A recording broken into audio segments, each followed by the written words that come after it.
तुझे गोली छोरी भाग में चिल्ला के ये बाहुबली मजे पूरा चिल्ला के चला तुझे गोली छोरी भाग में चिल्ला ये बाहुबली मजे पूरा चिल्ला के। Recording by Supriya studio Madhepura. ये सही से नाच कर नहीं बराबरी नाचल याल छही यादव जी के टोली सही से नाच कर नहीं बराबरी नाचल याल छही यादव जी के टोली जल्दी नाच छोड़ी कमर हिला के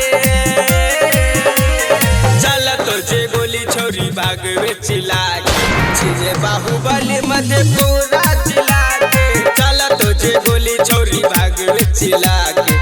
ये बाहुबली मधेपुरा चिल्ला के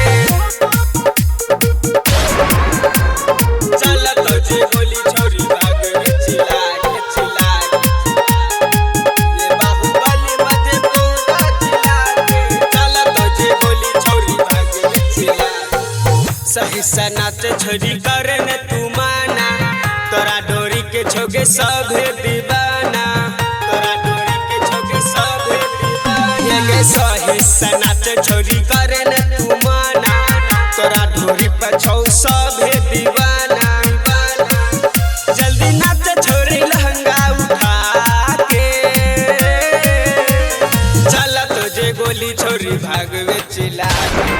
ये बाहुबली मधेपुरा चिल्ला के चला तुझे गोली छोरी भाग में चिल्ला के ये बाहुबली मधेपुरा चिल्ला के चला तुझे गोली छोरी भाग में चिल्ला के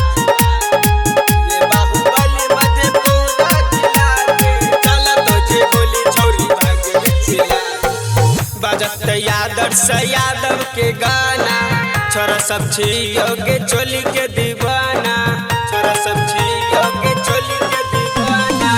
बजत यादव के गाना जटरी परवास चोली के दीवाना मन में रख दे तो पानी छोरा के चला तुझे गोली छोरी भाग में चिल्ला ये बाहुबली मधेपुरा चिल्ला के चला तुझे गोली छोरी भाग में चिल्ला के ये बाहुबली मधेपुरा चिल्ला के। Recording by Supriya studio Madhepura.